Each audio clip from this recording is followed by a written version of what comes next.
Seigneur, Dieu de grâce, de paix et de miséricorde.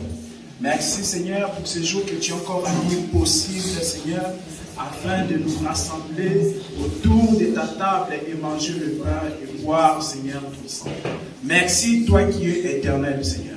Tu as pris l'immortalité et la vie, tu l'as mis dans l'évangile, afin que celui qui écoutera, Seigneur, cet évangile de la vérité et le pratiquera puisse recevoir la vie éternelle. Nous te prions, Seigneur, de nous assister, Seigneur, durant ce moment. Du début à la fin. Nous te prions, Seigneur, que tu sois l'alpha et l'oméga.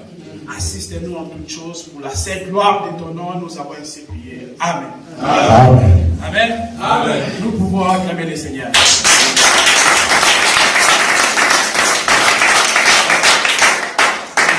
J'aurais besoin d'un frère pour m'aider avec la lecture.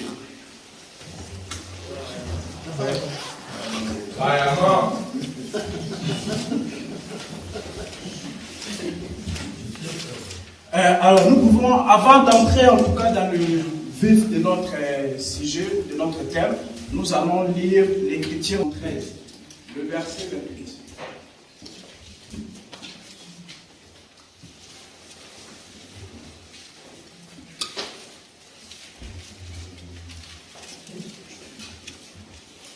Psaume 73, le verset 28.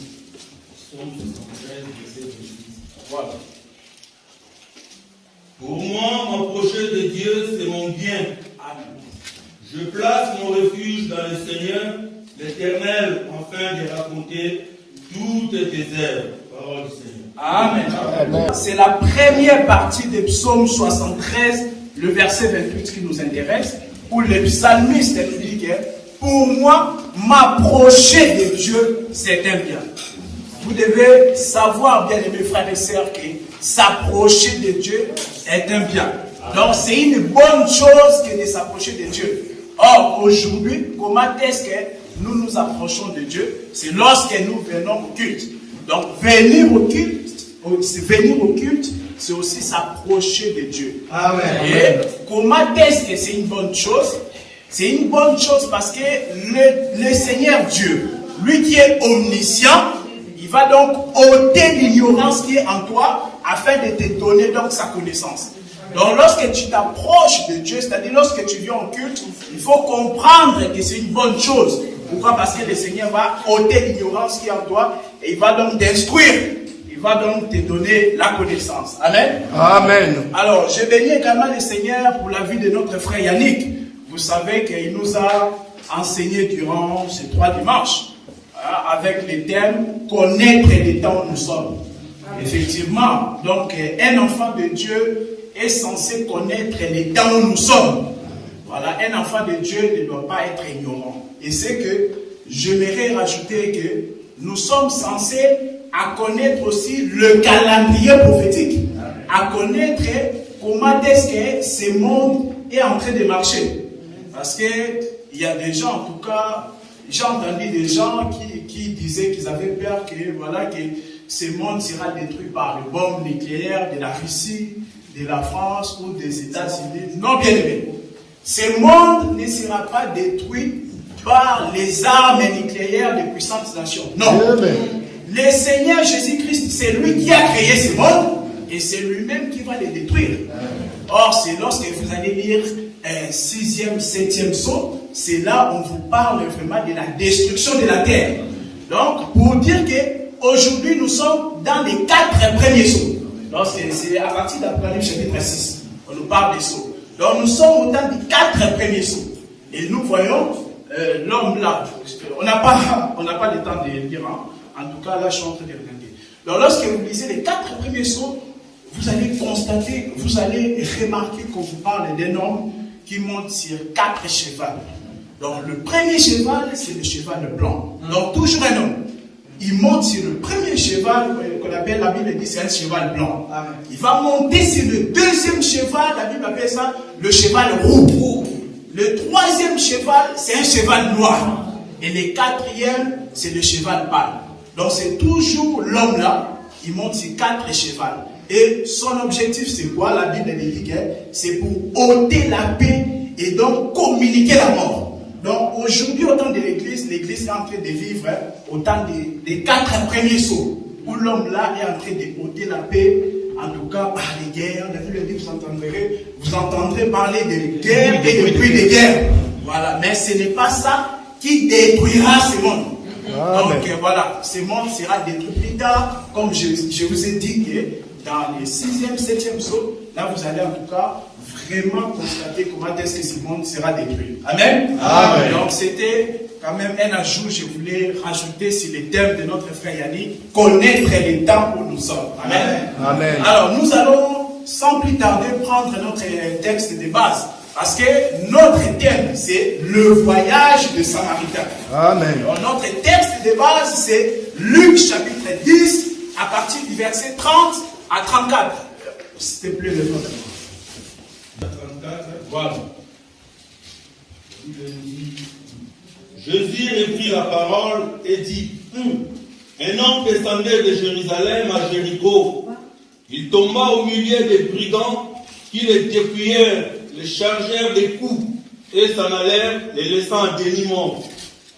Un sacrificateur qui, par hasard, descendait par le même chemin, ayant vu cet homme passa outre. Un lévite qui arriva aussi dans ce lieu, l'ayant vu, passa outre. Voilà. Mais un samaritain qui voyageait, étant venu de là, fut ému de compassion lorsqu'il les vit.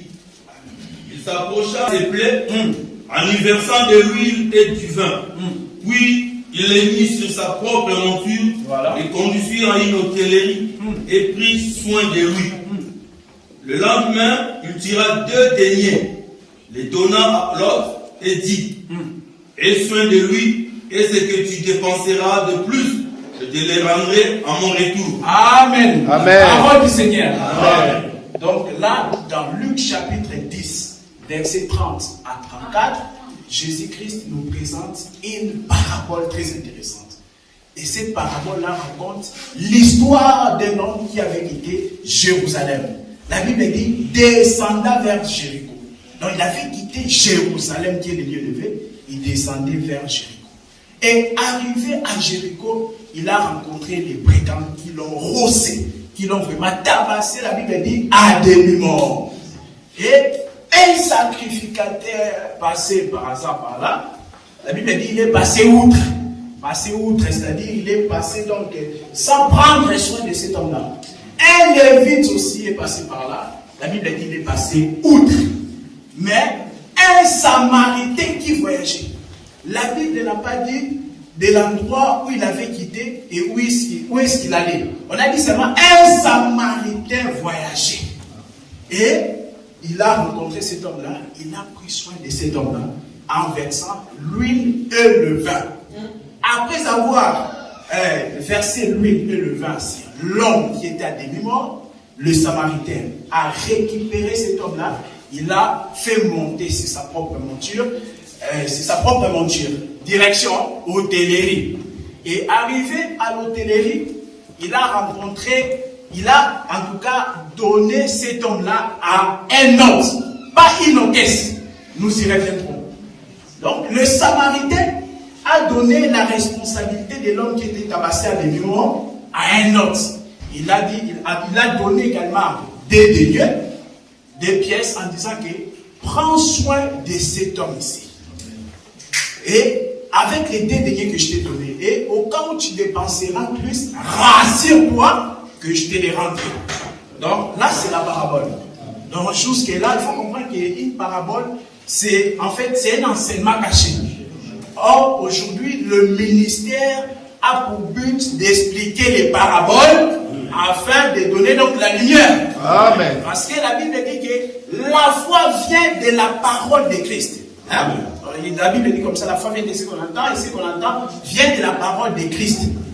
Donc, si la foi vient de la parole de Christ, nous comprenons aussi en d'autres termes que l'incrédulité vient par des paraboles. Parce que lorsqu'on t'enseigne des paraboles sans explication, tu ne peux pas avoir la foi. Or, la parole de Christ, c'est quoi? C'est les paraboles expliquées en Jésus. Vous voyez? Donc, c'est ça. Alors, pour comprendre cette parabole de l'homme tabassé à demi-mort, c'est-à-dire la parabole concernant le voyage du Samaritain, Donc, il suffit de lire aussi notre écriture. Matthieu chapitre 13, s'il vous plaît. À partir du verset 34 jusqu'à 35. Matthieu 13, 34 à 35. Jésus dit à la foule toutes ces choses en parabole. Voilà. Et il ne lui parlait point sans parabole. Voilà. Afin que s'accomplisse ce qui avait été annoncé par les prophètes. J'ouvrirai ma bouche en parabole. Je publierai des choses cachées depuis la création du monde. Amen. Parole du Seigneur. Jésus dit que j'ouvrirai ma bouche et publierai des choses cachées depuis la création du monde.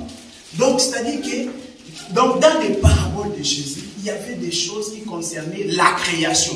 Parce qu'il a dit que le temps arrivera où j'ouvrirai ma bouche et publierai des choses cachées depuis la création. Donc, par là, on comprend qu'il y a des paraboles. Pour pouvoir les saisir ou les comprendre, il faut retourner dans la création. Donc c'est par là que nous affirmons la parabole des Samaritains concerne la création. Comment est-ce que ça concerne la création? Vous allez voir, parce qu'en réalité, on nous parle d'un homme. L'homme-là a quitté Jérusalem vers Jéricho. Or, cet homme-là était Adam. Parce que je vous ai dit, Jésus a dit qu'il y a des paraboles qui concernent la création. Dans Matthieu 13, verset 35. Donc l'homme là qui avait quitté Jérusalem à Jéricho. Parce que la Bible dit que cet homme-là descenda de Jéricho. Donc, c'est-à-dire qu'il était à Jérusalem. En d'autres termes, Jérusalem, c'est le lieu élevé comparé à Jéricho. Et lorsqu'il est descendu en tout cas de Jérusalem à Jéricho, c'est là qu'il a rencontré les brigands. Or, c'est Adam qui avait quitté Jérusalem. Jérusalem, c'est quoi? C'est la ville sainte. Daniel en parle aussi, on ne va pas la lire. Daniel en parle dans Daniel chapitre 9, le verset 24. On nous présente que Jérusalem, c'est la ville sainte. Jérusalem, c'est aussi la demeure de Dieu. Jérusalem, c'est aussi la ville de paix. Or, la ville de paix, en réalité, c'est donc l'éternité. Amen. Lorsque vous lisez aussi Galates chapitre 4, le verset 27, la Bible nous parle de Jérusalem d'en haut. Or, Jérusalem terrestre que vous voyez là, n'est rien d'autre que l'image du véritable Jérusalem. Donc, on vous dit que l'homme l'avait quitté Jérusalem vers Jéricho, en réalité, Jérusalem, c'est l'éternité. Adam était dans l'éternité avec Dieu. Donc, tout s'est passé bien. Parce que cet homme-là a été tabassé seulement lorsqu'il est arrivé à Jéricho. Donc, nous comprenons que Jérusalem, c'est le lieu de sécurité. La ville de paix. C'est ça donc l'éternité, frère. Amen. Quand Adam était dans l'éternité, il était en sécurité. Mais les gens qui s'est séparés de Dieu, il est venu dans ce monde, c'est là qu'il a rencontré les brigands. Qui l'ont rossé, qui l'ont tabassé. Oh, les brigands aussi, les premiers brigands, vous pouvez le voir comme le serpent qui était venu pour les séduire. Vous voyez? Parce que le serpent avait causé aussi la chute d'Adam. Donc, en réalité, Adam qui quitte Jérusalem, en réalité, c'est l'éternité vers ce monde. Et maintenant, quand Adam est tabassé, cela a provoqué, bien aimé, le voyage ou le bouger du Samaritain. Le Samaritain a bougé parce qu'il savait en réalité. Quand vous voyez que le Samaritain voyageait, en réalité, il voyageait parce qu'il savait qu'il y avait un homme qui était tabassé à demi-mort. Il venait donc en tout cas les secourir. Amen. Voilà. Et maintenant, lorsqu'il est venu, la Bible, vous allez constater quelque chose. Et les Samaritains là, c'est donc Dieu. C'est le Seigneur Jésus-Christ. Nous pouvons les lire. Jean chapitre 8, le verset 48. Jean 8, 48. La Bible dit. Les Juifs lui répondirent, n'avons-nous pas raison des Samaritains et que tu as un démon? Et Jésus l'a dit quoi? Jésus répliqua, je n'ai point de démon, mais je honore mon Père et vous m'outragez. Amen. Merci. On dit à Jésus, dans Jean chapitre 8, verset 48, tu as un démon et tu es un Samaritain. Jésus, au lieu de réfuter les démons, au lieu de dire je n'ai pas les démons et je ne suis pas aussi Samaritain, Jésus dit Jésus dit seulement, je n'ai pas les démons. Mais il n'a pas contesté qu'il n'était pas aussi samaritain. Donc c'est une écriture qui nous atteste que Jésus-Christ est le samaritain. Amen. Donc le samaritain qui avait voyagé pour secourir l'homme tabassé de mort, en réalité, c'est Jésus-Christ. Donc c'est-à-dire Dieu dans la chair. Pourquoi il a voyagé? Parce qu'en réalité, lorsqu'il s'est séparé de cet homme-là, je vous ai dit que l'homme-là était en Jérusalem. Donc on comprend aussi, le samaritain était à Jérusalem. On n'a pas, la Bible n'a pas donné le nom du lieu qu'il a quitté, du samaritain. On n'a pas dit qu'il a quitté tel endroit ou à tel endroit. Nous tous ici, lorsque nous voyageons, vous allez entendre, les frères Zélot, ça quitté France pour aller au Congo. Les frères Gauthier quitté tel pays pour aller à tel pays. Mais là, pour les Samaritains, on n'a pas dit. On a dit seulement un Samaritain qui voyageait. Or, pourquoi il voyageait? Parce qu'en réalité, il était triste. Pourquoi? Parce que lorsqu'il s'est séparé de cet homme-là qui était tabassé à l'élément, le Samaritain était triste. Je vous ai dit que le Samaritain, c'est Dieu, c'est Jésus-Christ, en accord avec Jean chapitre 8, le verset 48. Or, Dieu était triste lorsqu'il s'est séparé d'Adam. Pour moi, qu'est-ce que vous pouvez le comprendre? Lorsque vous allez lire Jérémie chapitre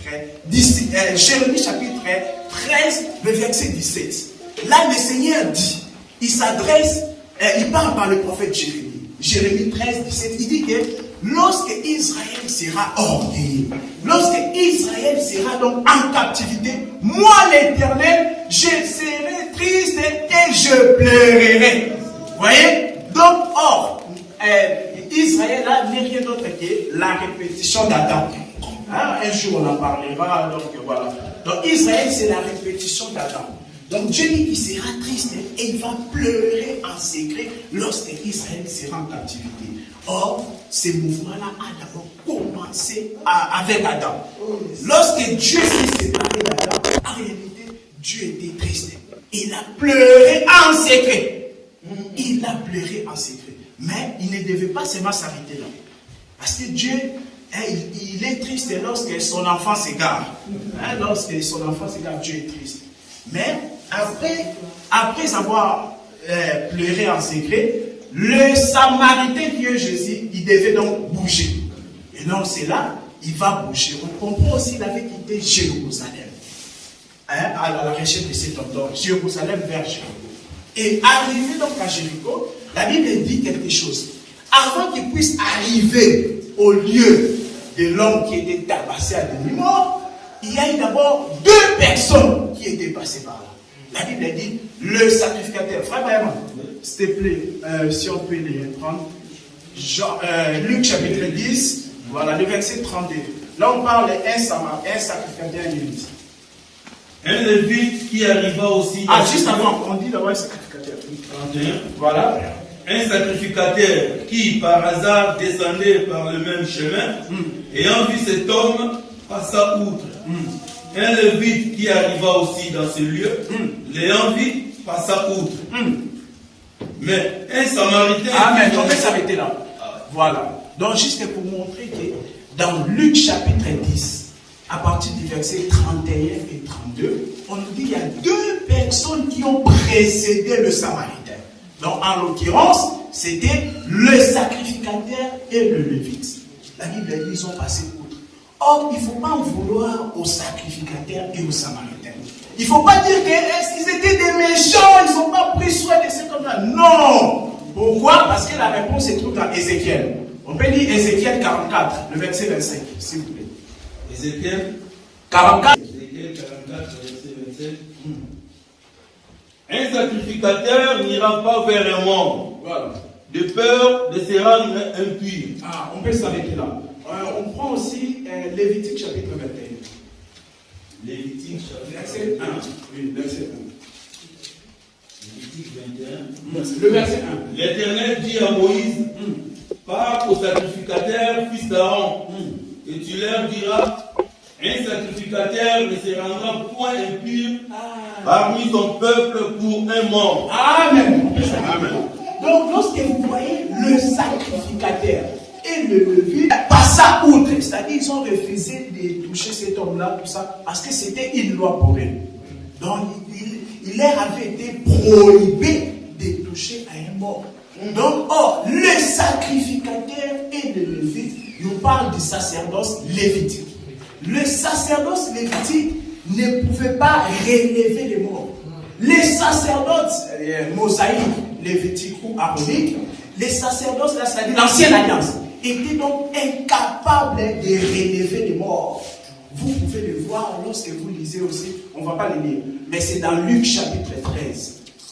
Luc chapitre 13, à partir du verset 11 à 13. Là, la Bible nous parle d'une femme au dos courbé. La Bible dit, pendant 18 ans, la femme avait été comme ça, avait le dos courbé. Donc, or, cette femme-là vivait au temps de la loi. Et la loi ne pouvait rien pour cette femme-là. Donc, c'est après 18 ans, lorsque Jésus est arrivé, dans Luc 13, à partir du verset 11 à 13, Jésus a prié pour cette femme-là et a redressé. Donc, or, Jésus qui vient là, c'est lui le Samaritain, qui avait, lui, le seul qui avait la capacité de relever l'homme à demi-mort. Donc, ici, dans Luc, l'homme à demi-mort là est représenté aussi par la femme au dos courbé. Ah, voilà. Donc, seul Jésus avait cette capacité-là de redresser. Cette femme-là a vécu au temps de la loi, au temps de l'ancienne alliance. Mais le sacerdoce lévitique, qui est la loi, ne pouvait rien pour cette femme-là. Les sacerdoces lévitiques étaient incapables de redresser les morts. Donc, or, il fallait seulement que Jésus puisse venir, lui étant le Samaritain, Amen, afin de pouvoir relever l'homme qui était tabassé à demi-mort. Or, les sacrificateurs et les lévites là, qui n'avaient pas pris soin de l'homme qui était tabassé à demi-mort, nous parlent aussi de Labana et Parpa. Vous allez les découvrir. 2 Rois chapitre 5, s'il vous plaît. 2 Rois chapitre 5, à partir du verset 10 jusqu'à 14. Élisée par un messager, va et lave-toi 7 fois dans le Jourdain. Ta chair deviendra saine et tu seras pur. Naaman fut irrité et s'en alla en disant, voici, je me disais, il sortira vers moi, il se présentera lui-même, il invoquera le nom de l'Éternel, son Dieu, il agitera sa main sur la place et guérira le lépreux. Le fleuve de Damas, Labana et le Parpa ne valent-ils pas mieux que toutes les eaux d'Israël? Ne pourrais-je pas m'y laver et devenir pur? Et il s'en retournait et partit. Voilà. On y reviendra, on peut même s'arrêter là dans un premier temps. Donc dans 2 Rois chapitre 5, à partir du verset 10 à 14, on nous parle de l'histoire d'un homme qui s'appelait Naaman. Naaman était un étranger, un Syrien, c'est la Bible. Donc il avait quitté son pays pour chercher la guérison en Israël. Parce que Naaman avait la lèpre. Hein, vous savez, la lèpre, hein, ça symbolise le péché, c'est une maladie en tout cas. Il est venu en Israël pour chercher la guérison. Et arrivé en Israël, il cherchait les prophètes Élisée. Élisée a refusé de voir Naaman, mais il a envoyé sa parole. Il a dit, allez dire à Naaman d'aller se jeter dans le Jourdain 7 fois pour être guéri. Ah, nous voyons donc, Naaman manifeste des réactions. La première réaction, Naaman dit, ah, quelle humiliation. Donc j'ai quitté mon pays pour venir ici, pour me dire d'aller seulement plonger 7 fois dans le Jourdain. N'est-ce pas aussi en Damas, il y a 2 fleuves, en l'occurrence Labana et Parpa. Donc Naaman était étonné. Alors frère bien-aimé, vous devez comprendre que Labana et Parpa n'a rien à voir avec le Jourdain. Ça n'a rien à voir. Labana et Parpa, ce sont des fleuves étrangers. Donc, pour vous exhorter aussi, bien aimé, que les fleuves étrangers ne donnent pas la guérison. Les fleuves étrangers, ce sont les assemblées des hommes là, où on prêche l'homme, où on élève un homme immortel. On élève de tels hommes. Comprenez, ce sont des assemblées Labana et Parpa. Parce que Naaman n'avait pas réussi sa guérison dans Labana et Parpa. Il a fallu, lorsque vous lisez la suite, Naaman, pour recevoir sa guérison, était obligé de plonger cette fois dans le Jourdain, comme Élisée l'avait dit. Cela symbolise quoi? Naaman, c'est un étranger. C'est nous aujourd'hui. Donc, on est venu vers le Dieu d'Israël parce que la Bible dit dans Jean chapitre 4 que le salut vient des Juifs. Donc, Naaman pouvait seulement être guéri en Israël. Vous voyez? Donc, nous étant des étrangers, nous avons laissé nos dieux là, nous sommes venus en Israël. C'est là où il y a la guérison. Parce que la Bible dit que la foi, en tout cas, le salut vient des Juifs. Donc, c'est seulement le Dieu des Juifs, c'est lui le véritable Dieu. Or, Naaman a posé aussi des questions. Mais chez nous aussi, il y a des fleuves. Voilà. Il y a aussi des gens qui prient, qui bavent. Vous voyez? Il y a des gens qui prient des hommes mortels. Il y en a qui prient aussi Branham. Il y en a qui prient aussi, qui vont dans les églises des saints des derniers jours. L'église mormon, les assemblées des musulmans. Tous ces assemblées-là sont des Labana et Parpa. Il n'y a pas la guérison là-bas. Vous allez maintenant comprendre pourquoi Labana et Parpa est différent du Jourdain. Nous pouvons prendre l'écriture de Josué, mon frère, s'il te plaît. Josué chapitre 4, le verset 9. Josué 4, verset 9. Voilà. Josué dressa aussi 12 pierres au milieu du Jourdain, à la place où s'était arrêté le pied des sacrificateurs qui portaient l'arche de l'Alliance. Elles y sont restées jusqu'à ces jours. Amen. En réalité, dans les Jourdain, il y avait 12 pierres. Donc lorsque Élisée, le prophète, dit à Naaman, va plonger dans les Jourdain, Naaman, il ne faut pas t'entêter, parce qu'il n'aura pas la guérison. La guérison aujourd'hui, c'est d'abord le salut et aussi l'enlèvement. Parce que vous allez constater que Naaman, lorsqu'il est venu, il n'avait pas encore vu Élisée. Il avait entendu la parole d'Élisée. Comme aujourd'hui, on n'a pas encore vu Dieu. Mais on entend Dieu par les Éphésiens 4. Et lorsque nous entendons Dieu par les Éphésiens 4, nous ne devons pas nous entêter. En disant, il y a aussi Labana et Parpa. Non! Alors seulement nous plonger dans les Jourdain.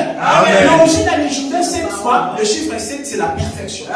C'est la totalité. Donc la parole doit nous remplir. La parole doit nous dominer. Donc Jourdain n'est pas semblable aux autres fleuves là. Parce que vous savez, les fleuves dans la parole, ça symbolise aussi la parole. Hein? On peut dire ça. Proverbe chapitre 18, le verset 4. Proverbe 18, verset 4. Voilà. Les paroles de la bouche d'un homme sont des eaux profondes. Amen. Les paroles. La Bible appelle ça les eaux profondes. Or, les fleuves égale les eaux profondes égale la parole. Donc, en réalité, les fleuves symbolisent la parole. Comme je vous ai dit, c'est la parole qui est prêchée dans les assemblées des hommes. Les assemblées des musulmans, les assemblées des mormons. C'est ça, en fait, qui est Labana et Parpa. Et là-bas, ce n'est pas les Jourdains. Donc, il ne faut pas penser que c'est de l'orgueil, quoi que ce soit. Non. Il faut être fier de dire que moi, en tout cas, je prie dans les Jourdains. C'est-à-dire, je me jette dans les Jourdains. Il ne faut pas aussi avoir honte de dire que Labana et Parpa, en tout cas, il n'y a pas de salut là-bas. Voilà, il faut avoir ce courage-là. C'est ça dire la vérité. La vérité est que dans Labana et Parpa, il n'y a pas de salut. Voilà, ta peau ne sera, ta chair ne sera pas sainte ni pure, et tu ne pourras pas aussi rencontrer Élisée le prophète, qui est l'image de Dieu, l'image de l'enlèvement. Parce que Naaman, après s'être plongé dans les Jourdains cette fois, Naaman a pu rencontrer Élisée le prophète. C'est dans le verset 15 de 2 Rois chapitre 5. Le verset 15, la Bible nous dit que c'était après que Naaman s'était plongé 7 fois dans les Jourdains. Parce qu'avant, il avait seulement entendu la parole d'Élisée par la bouche des serviteurs d'Élisée. C'est-à-dire qu'aujourd'hui, nous entendons la parole de Dieu par les Éphésiens 4. Mais Dieu, on n'a pas encore vu. Dieu qui est Élisée, le prophète, on n'a pas encore vu. On le verra après avoir obéi à sa parole. Sa parole, c'est quoi? C'est jeter 7 fois dans les Jourdains. Pourquoi? Parce qu'on a dit dans Josué chapitre 4, le verset 9, que dans Jourdain, il y avait 12 pierres. C'est ça, en en tout cas, qui distinguait Jourdain des autres fleuves. Dans Jourdain, frère, il y a 12 pierres. C'est-à-dire 12 pierres nous parlent du fondement. 12 Jourdain, c'est le même Jésus-Christ, où il y a les 12 pierres. Parce que Jésus a dit dans Jean chapitre 11, le verset 9, que y a-t-il pas 12 heures dans un jour? Or, les jours, c'était Jésus. Et les 12 heures d'un jour, ce sont les apôtres. Donc, le Jourdain, tel que vous le voyez là, c'est tout un fondement. Dans les Jourdains, il y a le fondement. Donc, il faut glorifier le Seigneur. Si tu as trouvé une église Jourdain, parce qu'une église Jourdain, frère, c'est une église qui a le fondement. Amen. Une église où on élève la parole de Dieu. Amen. Parce que dans Jean chapitre 17, verset 20, Jésus avait fait une prière. Jésus a dit, je ne prie pas seulement pour eux les apôtres, mais pour quiconque croira à ma parole au travers d'eux. C'est-à-dire aujourd'hui, si nous voulons entendre la parole de Dieu, c'est dans les écrits des apôtres. Amen. Voilà, c'est dans les écrits des apôtres que nous voyons Jésus-Christ. Or, les écrits des apôtres, là, les apôtres, c'est le chiffre 12. C'est donc ça le fondement. Donc, le Jourdain, c'est l'assemblée de Jésus-Christ, où on trouve les 12 pierres, qui est donc le fondement. Très important. Et après être plongé cette fois dans le Jourdain, c'est là que Naaman, l'étranger, a pu rencontrer Élisée les prophètes. Donc, je suis parti dans 2 Rois chapitre 5 pour vous montrer que le sacrificateur et le levite, c'est ça l'image de Labana et Parpar. Il ne faut pas les en vouloir. Il ne faut pas dire que j'étais dans telle église, tout ça, on m'avait menti. Voilà, j'étais dans telle église, vraiment, on avait mis une prédicatrice, en tout cas, prêcher dans l'assemblée. Vous voyez? Donc, ce sont des assemblées de Labana et Parpar. Les assemblées où la femme est ministre de la parole. Comprenez que c'est Labana et Parpar. Même si tu t'entêtes, tu dis que je vais rester. Sache que tu ne pourras pas rencontrer, disait les prophètes.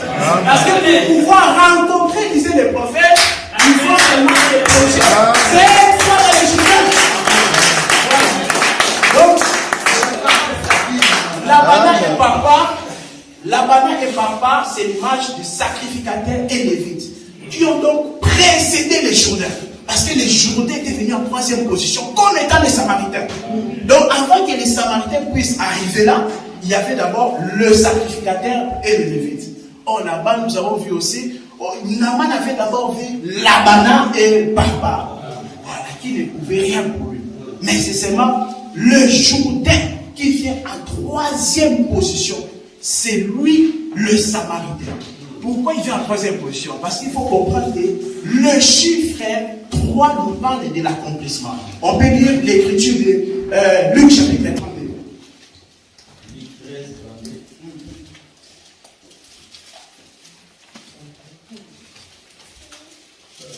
Il leur répondit, allez et dites à ces renards, voilà, voici, je chasse les démons et je fais des guérisons aujourd'hui et demain et le 3e jour. J'aurais fini. Vous voyez?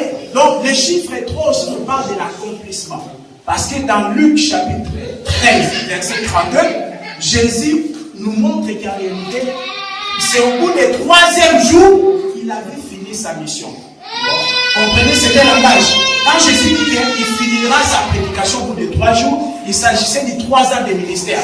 Parce que le chiffre 3, c'est aussi le chiffre 3 ans. 3 jours égale 3 ans. Pourquoi? Parce que lorsque vous allez lire Ézéchiel 4, verset 6, et Nombre, chapitre 14, verset 34, là, Dieu compare un jour à une année. Dieu dit que tu compteras un jour pour une année. Or, si un jour égale une année, 3 jours égale 3 ans. Voilà, donc les chiffres, quand Jésus dit qu'au bout des 3e jour, j'aurais fini, il s'agissait donc des 3 ans de son ministère. Mais aussi, donc, le chiffre 3, c'est l'accomplissement. Le Samaritain, lorsqu'il vient en 3e position, n'oubliez pas, il est venu en 3e position. Après les sacrificateurs, après les Lévites. C'est ça les Jourdains qui étaient venus après Labana et le Parpar. Donc, lorsqu'il vient, il se présente en 3e position, c'est pour dire que la guérison se trouve dans le 3e jour, l'homme du 3e jour. Vous voyez? Donc, le chiffre 3, c'est l'accomplissement.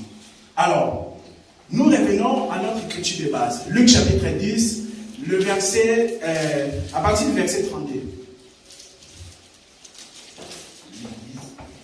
Un Lévite qui arriva aussi dans ce lieu, l'ayant vu, passa outre. Mais un Samaritain qui voyageait, étant venu là, fut ému de compassion lorsqu'il les vit. Il s'approcha et banda ses plaies en y versant de l'huile et du vin. On peut même s'arrêter là, papa, s'il vous plaît. Donc, le Samaritain, lorsqu'il est arrivé au lieu du demi-mort, de l'homme qui était tabassé à demi-mort, qu'est-ce qu'il a fait? Il est descendu de sa monture. Parce que la Bible dit qu'il avait versé l'huile et le vin. Or, pour verser l'huile et le vin, il a fallu qu'il puisse descendre, faire ces mouvements-là. Il a quitté sa monture. Une monture, c'est comme un cheval, un âne et tout ça. Voilà. Il est descendu de son cheval, de sa monture, pour verser l'huile et le vin. Or, ces mouvements-là de descendre de sa monture, pour verser l'huile et le vin, parce que après qu'il avait versé l'huile et le vin, la Bible dit que c'est en ce moment-là que les plaies de cet homme-là étaient bandées. Donc il avait reçu sa guérison après avoir reçu l'huile et le vin. L'huile et le vin, l'huile nous parle du Saint-Esprit. Lorsque vous lisez 1 Jean chapitre 2 verset 27, on ne va pas le lire. 1 Jean chapitre 2 verset 27, la Bible nous dit que l'onction vous enseignera toutes choses. L'onction c'est l'huile. Donc l'onction ou l'huile c'est le Saint-Esprit. Et le vin, il y a beaucoup des Écritures qui attestent que le vin c'est la parole. Donc l'homme là, lorsque Jésus-Christ lui a donné la parole et le Saint-Esprit, c'est comme ça qu'il avait reçu sa guérison. Mais vous allez remarquer aussi, donc dans un autre langage aussi, l'homme là, avant de verser l'huile et le vin, il a fallu qu'il puisse descendre de sa monture. Or, descendre de sa monture là, nous parle aussi des rabaissements de Jésus. Il était mort aussi. Parce qu'en réalité, pour que nous soyons sauvés, donc il avait fallu que Jésus puisse descendre. Or, descendre là, nous étions sauvés non lorsque Jésus était venu comme ça, mais quand il était mort et ressuscité. Parce que l'Écriture nous dit dans Romains que Jésus-Christ était serviteur des circoncis. Serviteur des circoncis, c'est-à-dire d'Israël. Jésus-Christ, lorsqu'il est venu, quand il était vivant, il était venu pour servir la maison d'Israël. Mais il est devenu bénéfique pour nous, il est devenu rentable pour nous lorsqu'il est mort et ressuscité. Donc nous voyons, c'est lorsqu'il est mort, c'est là qu'il a donné la guérison. On peut lire ça, s'il vous plaît. Jean chapitre 12. Jean chapitre 12, le verset 32. Jean 12. Et moi, quand j'aurai été élevé de la terre, j'attirerai tous les hommes à moi. Amen. On peut compléter avec l'écriture d'Éphésiens 4, verset 8 à 9. Éphésiens 4, 8 à 9. Oui.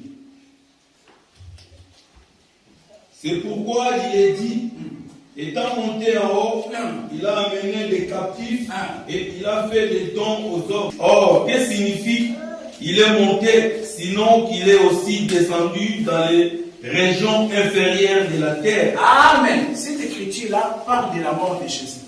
Parce que l'Éphésiens chapitre 4, verset 8 à 9, complète Jean 12, 32 qu'on a lu. Parce que là, vous allez constater que Jésus a dit que lorsque je serai élevé, j'attirerai avec moi les captifs. Élevé là, c'est la résurrection de Jésus. Et lorsqu'il est ressuscité, il avait attiré avec lui les captifs. Vous voyez? Donc c'est la mort et la résurrection de Jésus qui nous a donné la vie, qui a pu bander nos plaies. Donc c'est ça le mouvement. Le Samaritain qui descend de sa monture, il a versé l'huile et le vin. Parce que l'huile et le vin, vous allez constater, ça vient des arbres. Hein? L'huile, vous savez, ça vient de l'olivier. Hein? Bibliquement parlant. Ça vient de l'arbre ou du bois de l'olivier. Et le vin, ça vient de la vigne. Donc nous voyons le bois de la vigne et le bois de l'olivier.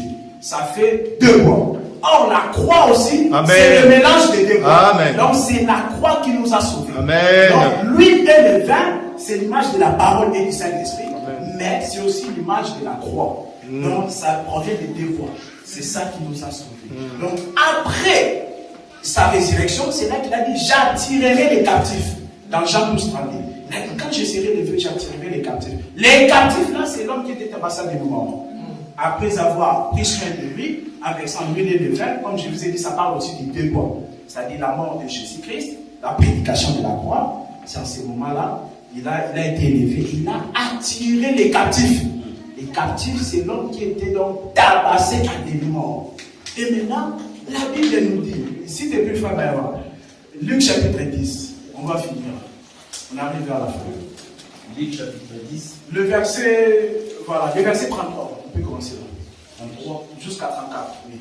Et c'est plus le verset. Luc 10, 33. Voilà, 33. Mais un Samaritain qui voyageait, étant venu là, fut ému de compassion lorsqu'il les vit. Il s'approcha et banda ses plaies en y versant de l'huile et du vin. Amen. Puis il les mit sur sa propre monture. Voilà. Et conduisit à une hôtellerie et prit soin de lui. Le lendemain, il tira des deniers, les donna à l'autre et dit, aie soin de lui, et ce que tu dépenseras de plus, je te rendrai à mon retour. Amen. Amen. Donc après être élevé, il a tiré les captifs avec lui. C'est ça Jésus qui a pris soin de cet homme-là par la prédication de la croix. Parce qu'il n'y a pas une autre prédication qui peut nous sauver, si ce n'est que la prédication de la croix. Ne vous y trompez pas. Les profondeurs de Satan ne donnent pas le salut. Non. Quand vous priez, on vous prêche la sirène des eaux, des morts, tout ça. Il n'y a pas le salut dans les profondeurs de Satan. L'homme tabassé à des morts, il n'avait pas besoin qu'on puisse les prêcher les profondeurs de Satan. Non. Il avait plutôt besoin qu'on puisse verser sur lui l'huile et le vin. Amen. L'huile et le vin, C'est la parole. Amen. Amen.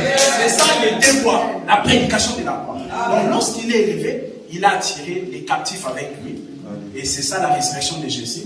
Les captifs, c'est l'homme qui était tabassé à demi-mort. La Bible dit direction hôtellerie. Hôtellerie, vous savez, non? C'est l'endroit où on accueille les gens, ça peut être restaurant, tout ça en tout cas. C'est l'endroit où on accueille les gens. Or, l'hôtellerie représente aussi une église locale. Jésus, après avoir pris soin de nous en versant l'huile et le vin, il nous a conduits à l'hôtellerie. C'est qui est l'église locale. Mais vous allez constater, dans le verset 34 de Luc chapitre 10, il a appelé l'autre, pas une hôtesse, il a appelé l'autre, c'est-à-dire un homme, et non une femme. Il a donné des deniers. Il a dit, prends soin de cet homme ici. Et ce que tu dépenseras en plus, je te les rendrai. En réalité, l'autre n'avait pas dépensé plus de 2 deniers. Non, c'est seulement les 2 deniers qu'on avait pris. Il avait utilisé cela pour continuer à prendre soin de cet homme-là. Or, les 2 deniers-là n'est rien d'autre aussi que la répétition du vin et l'huile. C'est toujours la même chose. Donc, c'est-à-dire que la prédication qui nous avait sauvés, la prédication de la croix, c'est-à-dire des 2 bois, la vigne et l'olivier, c'est ça qui doit toujours nous entretenir jusqu'à ce que le Samaritain viendra. Parce que le Samaritain avait promis à l'autre qu'elle prend soin de lui jusqu'à ce que je reviendrai. Donc cela nous montre l'enlèvement de l'église. Et l'enlèvement de l'église aura lieu. Tous écoutent. Même si les prédicateurs n'en parlent plus de l'enlèvement de l'église, mais comprenez que coûte, l'enlèvement aura lieu. Parce que le Samaritain a promis, il a dit que je reviendrai. Mais en attendant que je revienne, toi continue à prendre soin de cet homme-là avec 2 deniers. Très important. Or, qu'est-ce qui s'est passé? Donc, il a déposé l'homme-là auprès des notes. Une hôtesse, un hôte. Il a déposé l'homme à des morts. Je vous ai dit que l'hôtellerie représente une assemblée locale. C'est-à-dire que Dieu, dans sa préscience, il n'a pas prévu qu'une femme puisse diriger une assemblée locale. C'est-à-dire qu'il n'a pas prévu qu'une femme soit ministre de la parole. Ce n'est pas pour dénigrer la femme, loin de là. Ce n'est pas, lorsqu'on dit qu'une femme ne peut pas être ministre de la parole, loin de là l'idée de dénigrer ou de faire, de baisser la femme. Non. Mais c'est Dieu dans sa préscience. C'est lui qui a jugé bon que le matin, que ce soit le coq qui chante au Kérikou. Vous voyez, non? Voilà. On est bien en Afrique, on sait ces choses-là. C'est que ceux qui habitent dans les campagnes, tout ça, ils savent. Donc c'est Dieu dans sa présence, il a jugé bon que ça soit le coq et non la poule qui chante. Maintenant, quand tu viens, quand on t'amène à l'hôtellerie, toi, il ne faut pas dire, mais pourquoi on ne m'a pas laissé entre les mains d'une hôtesse? Non. Toi, obéis seulement et puis accepte. On te laisse auprès des notes. Le ministre, dans une assemblée locale, le ministre, c'est un homme, ce n'est pas une femme. Le Samaritain a pris l'homme qui était tabassé à demi-mort, il lui a laissé auprès des notes. Il m'a donné 2 deniers. Je vous ai dit que le 2 deniers, c'est la répétition du vin et de l'huile. Des 2 bois. Ça ne parle de chiffres indés. C'est ça les 2 deniers. Le 2 deniers nous parle aussi de la parole et la prière. Un homme de Dieu, un ministre de Dieu a la parole et la prière. C'est-à-dire que lorsqu'on vient les consulter pour nous trouver une solution, il ne peut pas nous dire allez lire un tel livre. Un livre des sciences occultes. Allez lire ça. Non! Le ministre de Dieu a seulement les 2 deniers. C'est-à-dire la parole et la prière. C'est ça qu'on lui a laissé. Les 2 deniers nous parlent aussi de la loi et le témoignage. Les 2 deniers nous parlent aussi de la lecture des malédictions et des bénédictions. Parce que lorsque vous allez lire Josué chapitre 8, verset 34, le Seigneur avait ordonné à Josué de faire la lecture des malédictions et des bénédictions. Dans Josué 8, 34. Le but était quoi? Dieu avait dit que quand tu feras la lecture des malédictions et des bénédictions, l'objectif ou le but de cette lecture-là, il avait dit, c'est pour que le peuple puisse apprendre à craindre Dieu. Lecture des malédictions et des bénédictions, c'est ça que le ministre a. C'est ça les 2 deniers, c'est ça la parole et la prière, c'est ça la parole et l'explication, c'est ça la parole et le témoignage. Vous voyez? Donc, c'est ça aussi l'enseignement des prophètes et des apôtres. C'est toujours la même chose. Et maintenant, voilà, c'était comme ça. Et maintenant, c'est ça qu'on lui a donné. Il a dit, jusqu'à ce que je reviendrai, toi, continue à prendre soin de cet homme-là, avec les 2 deniers. Amen. Amen. Alors, et qu'est-ce qu'on comprend par là, dans tout ça? Nous comprenons que dans tout ça, dans toute cette parabole-là, le Samaritain avait voyagé pour exercer la miséricorde.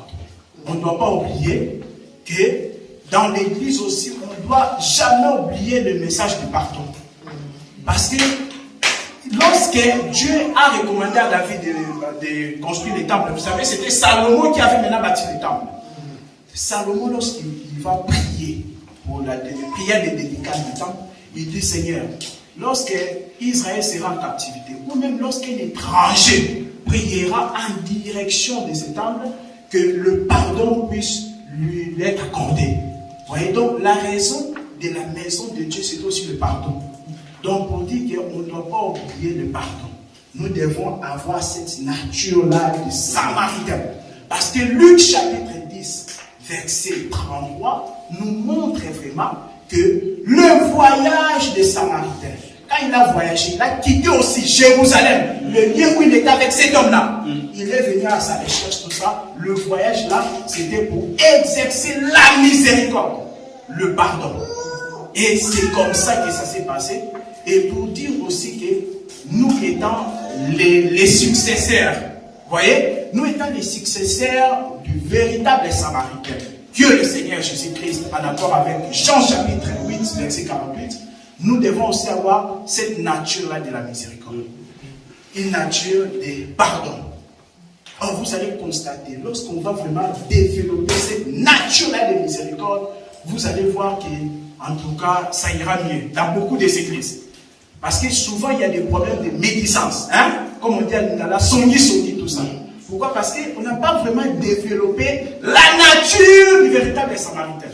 Parce que lorsque tu as la nature du véritable Samaritain, qui est la miséricorde, qui est le pardon, qui est l'amour, en tout cas, tu ne parleras pas vraiment sur les dos de ton frère, dans la médisance. Vous voyez? Donc nous aussi, on doit exercer dans la miséricorde.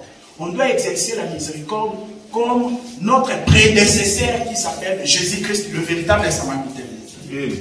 Et nous pouvons aussi exercer exercer la miséricorde en manifestant les dons spirituels bien aimés.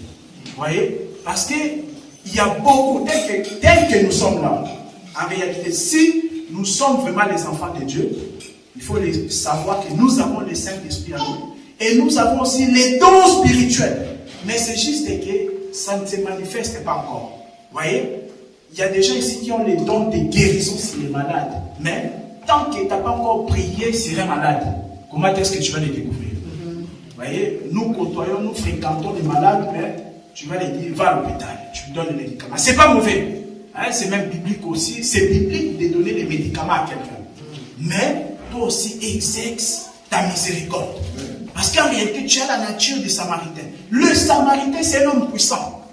Il a les dons en lui. Nous, dès que nous sommes là, nous avons beaucoup de dons. Mais c'est juste que nous ne les manifestons pas. La parole est très importante et aussi les dons du Saint-Esprit sont très importants. On peut lire, frère Bernard, Hébreux chapitre 2, le verset 4.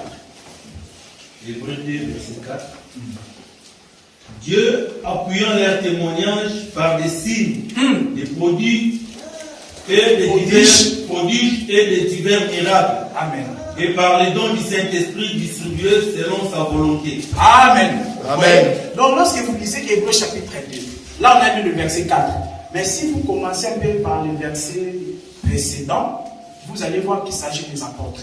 Et dans le verset 4 de Hébreux chapitre 2, la Bible dit que Dieu appuyait leurs témoignages. Les témoignages des apôtres, c'était la prédication. C'était la parole. Parce que lorsque vous allez lire Actes des apôtres, chapitre 1, le verset 8, le Seigneur Jésus-Christ leur avait dit que vous serez mes témoins en Judée, en Samarie, jusqu'aux extrémités de la terre. Donc, lorsqu'on dit que Dieu appuyait leurs témoignages par les signes, des prodiges et des miracles, c'est-à-dire que c'était la prédication des apôtres. Donc, les miracles, aujourd'hui il y a des faux miracles, nous les savons. Mais il faut comprendre que les faux miracles n'excluent pas les vrais miracles. Amen. Il y a des faux billets de dollars. Mais les faux billets de dollars n'annulent pas les vrais. Amen. Les vrais, il y en auront toujours. Et tellement nous avons le vrai évangile, nous devons aussi aspirer aux dons spirituels. Amen. Et nous devons aussi les manifester. Amen. Parce que les miracles, la Bible dit les signes, les prodiges et les miracles, c'est un signe que tu prêches aussi la vraie parole. Amen. Parce que les apôtres prêchaient la vraie parole. Et Dieu appuyait leur prédication, leur enseignement par les signes, les prodiges et les miracles. Donc par là, j'aimerais qu'on puisse prier afin que le Seigneur puisse nous aider à manifester la miséricorde, c'est-à-dire à manifester les dons spirituels qui sont en nous. Amen. Amen. Nous pouvons nous élever. Et pendant ce moment-là, j'appelle le frère Gauthier et les frères Bati pour la prière. Nous allons prier ensemble. Dépend des micros, nous allons prier ensemble. Alléluia, alléluia.